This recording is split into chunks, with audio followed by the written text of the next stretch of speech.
हिरण्याक्ष कौन सी पृथ्वी को पाताल में लेकर गया था? ये वाली या ये वाली? दोस्तों, हमें हर बार मूवीज या टीवी सीरियल्स के माध्यम से यही दृश्य दिखाए जाते हैं या किसी चित्रकार द्वारा बनाई गई इमेज भी इसी तरह की होती है। ये कंफ्यूजन सालों से क्यों चलता आ रहा है? क्या इस थियरी को समझना इतना कॉम्प्लेक्स है? नमस्कार दोस्तों, इस चैनल पर नए हैं तो इसे सब्सक्राइब जरूर करें ताकि हमारा प्रोत्साहन बढ़ सके और हम इसी प्रकार की पुराणों की कथाओं को आपके सामने लाते रहें। इस कथन का वर्णन कहाँ मिलता है, इसकी चर्चा हम वीडियो के अंत में करेंगे।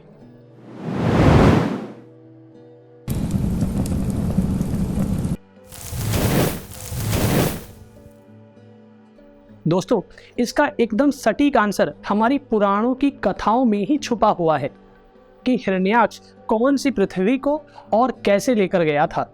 दोस्तों, जिस प्रकार दूसरे रिलीजन्स के कारण हमारे आज के एजुकेटेड यूथ में धर्म शब्द को लेकर कंफ्यूजन है, उसी प्रकार इस पृथ्वी शब्द को लेकर भी है।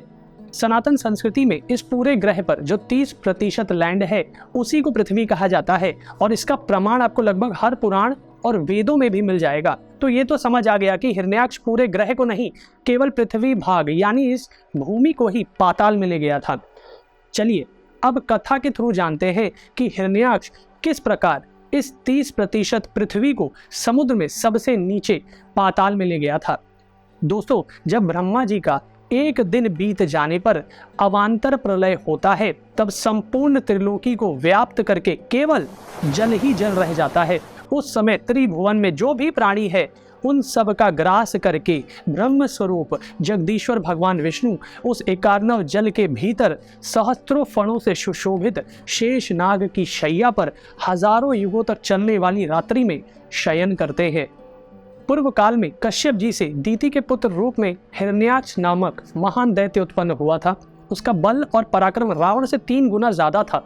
वह दैत्य पाताल में निवास करता था और स्वर्ग के देवताओं पर आक्रमण करके उनकी पुरी पर घेरा डाल देता था। इतना ही नहीं, वह पृथ्वी पर यज्ञ करने वाले मनुष्यों का भी अपकार करने के लिए सदा प्रयत्नशील रहता था। एक बार उसने सोचा, मृत्यु लोक में रहने वाले पुरुष पृथ्वी पर रहकर देवताओं का यजन करेंगे, इससे उनका बल, वीर्य और तेज बढ़ जाएगा।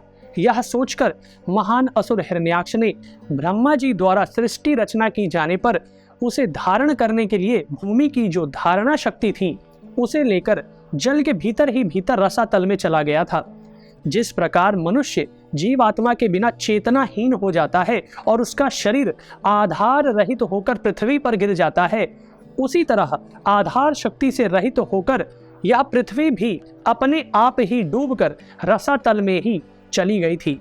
दोस्तों, जब योग निद्रा का अंत होने पर सर्वात्मा श्री हरि ने विचार किया कि पृथ्वी कहाँ है, तब उन्होंने योग बल से यह जान लिया कि वह रसातल को चली गई है। तब उन्होंने वेदमय लंबा चौड़ा दिव्य वराह शरीर धारण किया। भगवान विष्णु ने ऐसे वराह रूप को धारण कर रसातल में प्रवेश किया। उस समय सनकादि योगी जन उनकी स्तुति करते थे। वहां जाकर भगवान ने युद्ध में हिरण्याक्ष को मारकर उस पर विजय पाई और पृथ्वी को अपनी धारणा शक्ति पुनः वापस मिल गई। फिर अपनी दाढ़ों के अग्रभाग से पृथ्वी को उठाकर वे रसातल से ऊपर ले आए। फिर देवगण उनकी स्तुति करने लगे और उन्होंने पूर्ववत पृथ्वी को स्थापित किया। पृथ्वी को स्थिर करने के पश्चात उस पर यथास्थान पर्वतों का सन्निवेश किया। तदनंतर भक्तों के हित के लिए कोकामुख तीर्थ में वराह रूप का त्याग किया। वह वराह क्षेत्र उत्तम एवं गुप्त तीर्थ है। फिर ब्रह्मा जी का रूप धारण कर उन्होंने सृष्टि रचना की।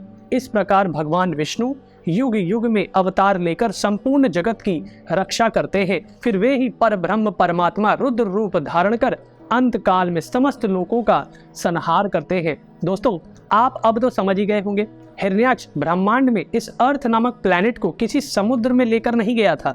वो इस भूमि खंड की धारणा शक्ति को इस प्लैनेट पर मौजूद समुद्र में ही लेकर गया था और आधार शक्ति के बिना पृथ्वी तो अपने आप ही डूब गई थी।